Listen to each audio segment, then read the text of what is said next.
everyone, and welcome to the daily newspaper analysis, which is brought to you by LawSikho. Today, we have an editorial that we have taken from the Hindu newspaper. The title of this is Glimmer of Hope. Basically, this is for the recognition of the same-sex marriages and giving them due purpose as well as due respect legally as well. So, we'll be discussing that as to what is the legal update regarding this. Then we have news update and legal news for the day. So the Supreme Court has transferred to itself the petitions pending at various high courts regarding legalizing same-sex marriages.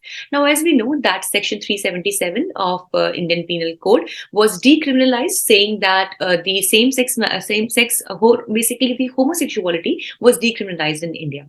But when we talked about decriminalization of the homosexuality, it was always considered that the full and fledged right of complete privacy as well as individuality and recognition was yet not given to the homosexuals or the people belonging to the LGBTQIA community, because the homosexuality per se was decriminalized, yes, but the same-sex marriage has yet not been recognized in India. So definitely they can live together, maybe in a live-in relationship, but they are not allowed to marry, or their marriage will not be given due cognizance.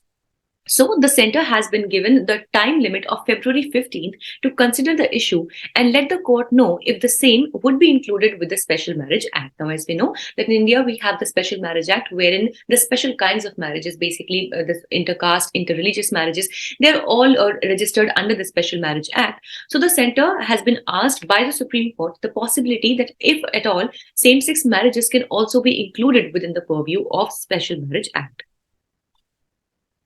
Then, after the transformational judgment in case Puttaswamy versus Union of India, we all know about this 2017 landmark judgment wherein right to privacy was declared to be a fundamental right under Article 21 of the Indian Constitution, and the Navtej Johar 2018 case where actually in purpose the homosexuality was decriminalized.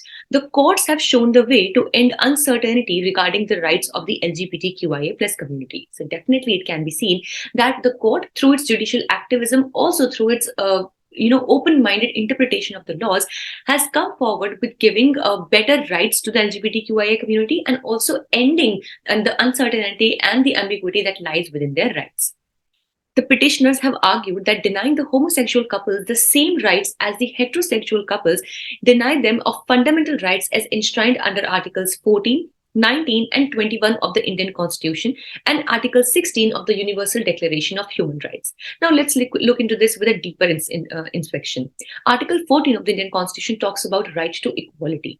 Now, of course, when heterosexual couples or people, who are not into the same-sex marriages or same-sex sexuality, basically, so when they are given the right to marry, even if it is outside their religion, as we were just discussing about the Special Marriage Act, so it would be definitely a violation of the right to equality for the homosexuals if they are now allowed that they are not allowed in the same-sex marriages. If we talk about Article 19, freedom, that is right to freedom, if we talk about generally right to freedom of speech and expression, so definitely living your life in your own way is definitely a way of expressing one's own ideas and ideology. In this given certain situation, if at all the homosexuals are denied the right to marry, that will be a full-fledged, that will not give a full-fledged right to them to pursue their aspirations. And that is why Article 19, that is a freedom of speech and expression, would also be hampered. And of course, Article 21, that is right to privacy and specifically also right to life and the right to live with dignity, definitely makes an important one for the homosexuals as well. And that is why it should be made sure that such basic fundamental rights of the homosexuals should not be violated. The centre is opposed to legalizing same-sex marriage and has stated priorly that judicial intervention into the same would topple the delicate balance of personal laws. But definitely it has been seen that yes, the judiciary is not always entrusted to be a participant of the personal law, because generally it leaves to the people or to the laws for to be followed.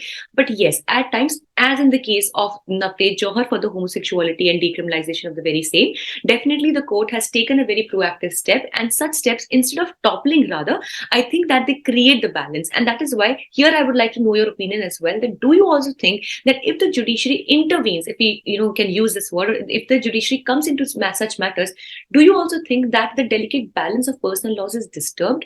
Or do you think that judiciary has the potential to bring right colors to the personal laws? Let me know in the comment section below.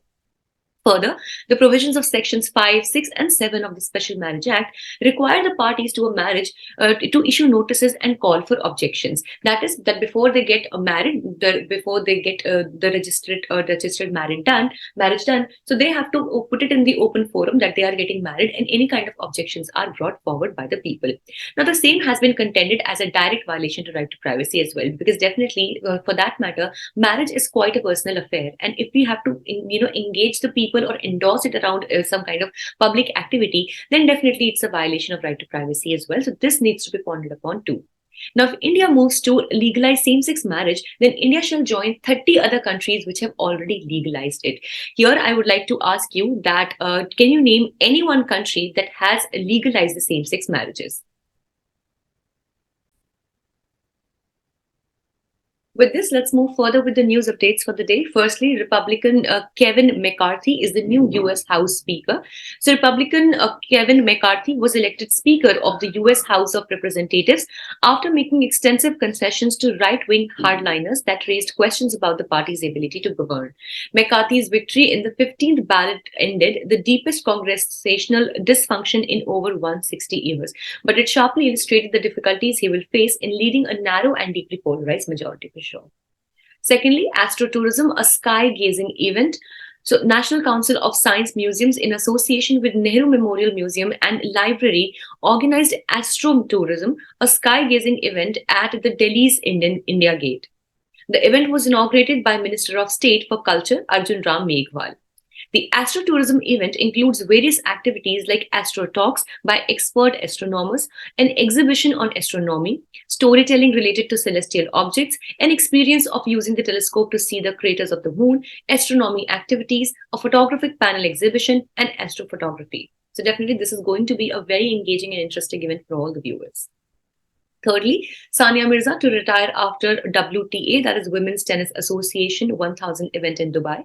So Sania Mirza began her farewell season on the WTA tour with a first round loss in doubles at Adelaide International 2.